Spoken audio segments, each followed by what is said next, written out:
Well, I'll start first by thanking Father Noel for giving people this opportunity to share. So I think it's very important for other people to have hope and to know that things can dramatically change with a blink of an eye. In my case, literally. um, it started, let's see, it was 1998. I was separated, divorced from my husband. We had been together. This was 1990, 98, yeah. And I had been with my husband since 1990, no, since 1986 at that point. Um, he was abusive, verbally, physically, so it wasn't good. And we divorced. I was living up in the mountains of Lake Arrowhead with my daughter. She was like uh 5, 6 at the time, 6, gonna be 6. And I was really in a depressed place. I wanted to get back together with Michael. I don't know if that was because I thought he was changing. I thought he was changing a little bit, but I wasn't convinced. I was just lonely. I was sad. I knew I wasn't on the right path. I had left my faith, my Catholic faith, and I had been a very serious Catholic up until that, up till a few years before. So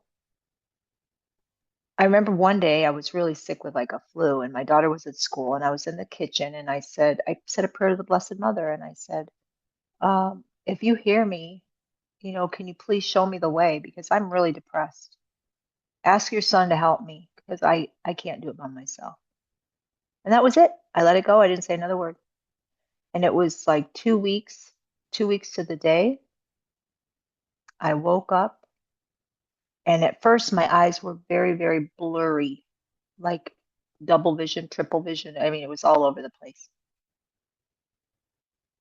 And I was freaking out because it was getting worse by the minute. And I called my mom and she came up and got me and because obviously I couldn't drive and we went to first thing we thought of is let's go to an optometrist even because I wore glasses. And we get there and he looked at my eyes and no, nothing's wrong. There may be I'm thinking maybe multiple sclerosis. At this point it was starting to get worse. It was worse and worse. By the end of the day, it was gone. Could not see at all. My eyelids were heavy. They drooped. They just dropped. And when I lifted them up, it was just nothing. It was just like I couldn't see. And I'm so freaked out at this point. And I'm trying to figure out what I'm going to do. And I call my friend who's a doctor, head of Children's Hospital in LA, and I said, "Hey, what am I going to do?" He got me into Irvine, UC Irvine, said, "Go there, and I'll tell people you're coming." So I get there. They're doing so many different tests on me. And of course, when you're at a research hospital, you have so many people coming in and poking you and students coming in. It was a never ending barrage of people. And they told me they were testing me for a stroke. I'm like, a stroke? I'm 30, 32, and or 31, 32. And they're like, yeah, well, it can happen. So the next thing they thought, well, maybe it's this disease called myasthenia gravis. It's an autoimmune, and one of the things that can affect is eyesight. But mine was really affected. I mean, some people just get vision issues or blurriness, but mine was totally gone.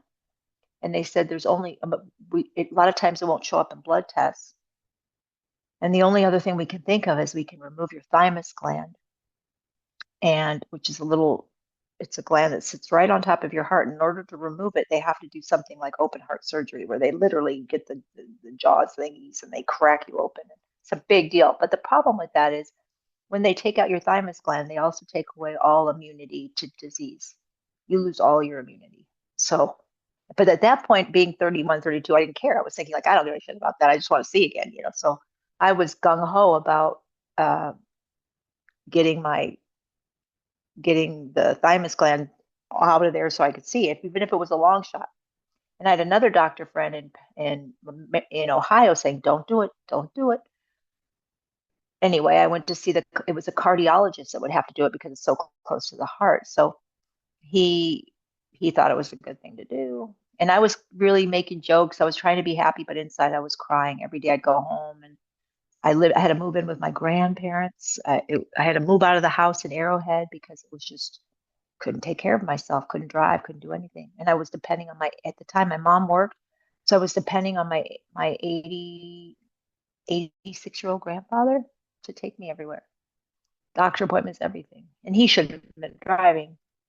Anyway, my grandfather, when I was living there, my grandfather was a devotee of Saint Padre. Well, he wasn't a saint then, Padre Pio.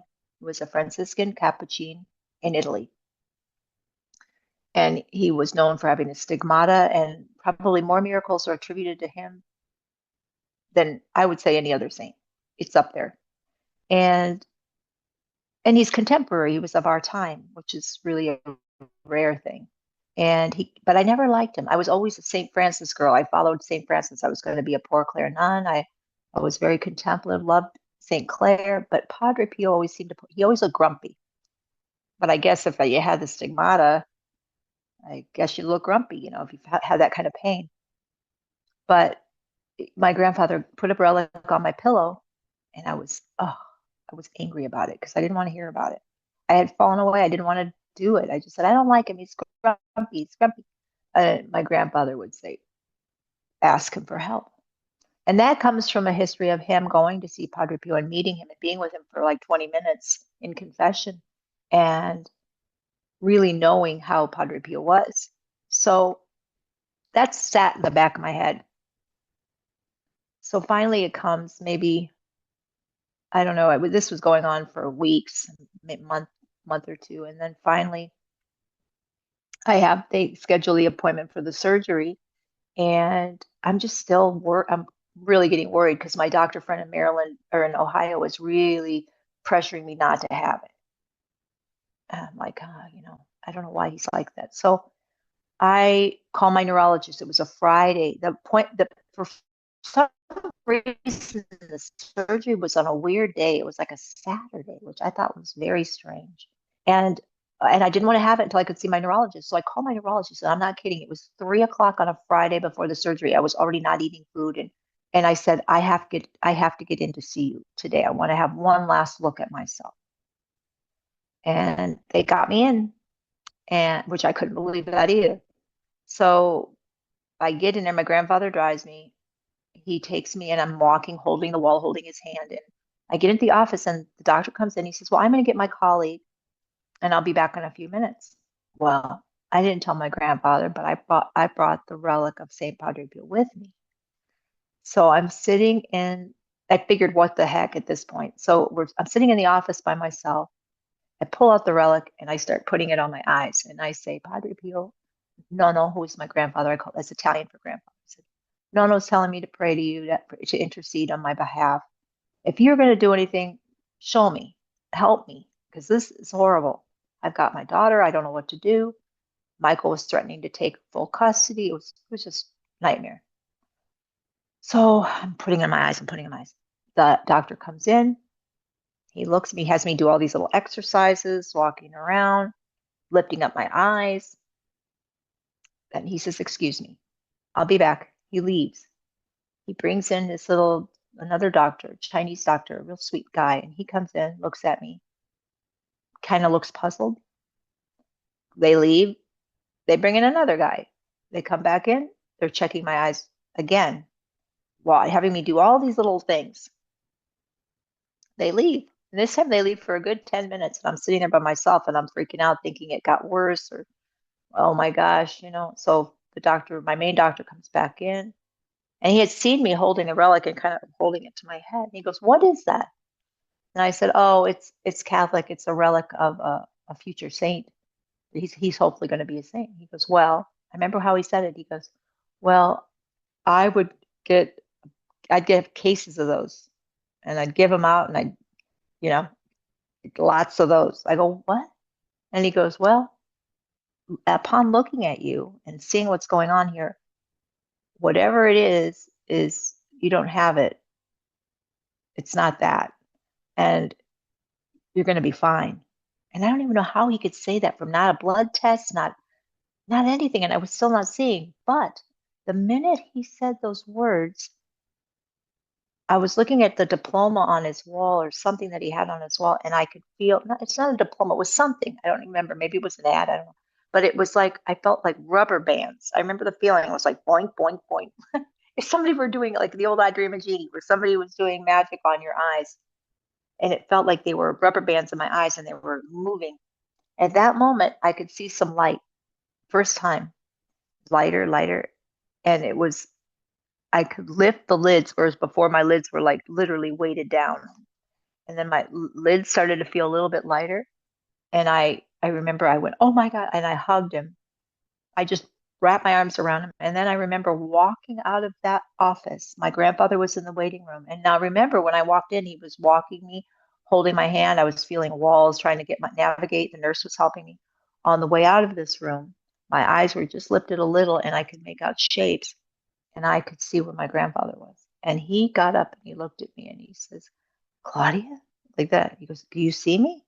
And I said, a little, like a little. And I remember even with his cane, he had a little cane, he must have jumped 3 feet in the air. And he was like, oh my God. And then what I did to surprise him was I took the little relic of Padre Pio and I held it up to him. And I said, I put this on my eyes in the office. And my grandfather was just, he was all he could, he must have drove home at 90 miles an hour to my grandmother. It's a miracle, Padre Pio, Padre Pio. He couldn't stop. And so I just remember that every day from that point on, it was getting better and better. And the second time that I noticed a real improvement was I was sitting in the house, in my grandfather's house, and on the wall was a picture of his mother. And I was talking to her, looking at her, saying, thank you for giving me such a great person to be my grandfather. He's my hero. And as I was talking to her in my head, my eyes started doing it again, improving. And it was like that for about a month until it totally back to what I call normal. Now, after that time, of course, my eyes at night, they would be fatigued and I'd get tired and I couldn't keep them open.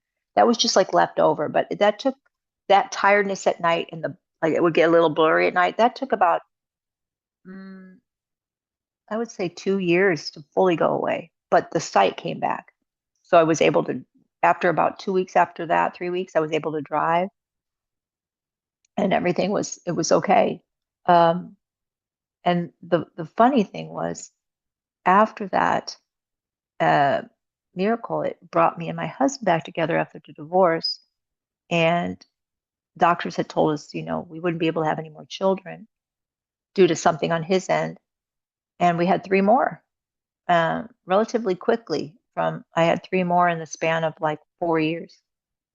And and that was to me like huge, huge, huge, huge. And we were really devoted to our faith. And it was amazing. And then the other part was that Padre Pio started bringing people into my life with no help from me, people that worked with him, that knew him personally. And they started gravitating to me. Maybe they heard my story. I don't know, but I know that my miracle went on the books in Rome towards his canonization. Not that he needed it. He had boxes, rooms full of them, but I was one of them. Um, and that made me really, really happy, to be a part of that.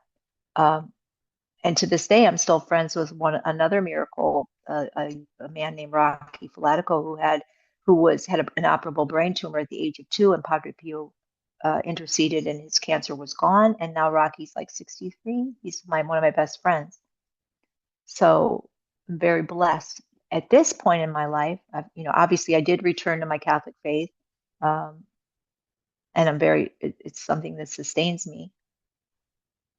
However, my husband recently left me. He found someone else and left me on Christmas Eve, of all things.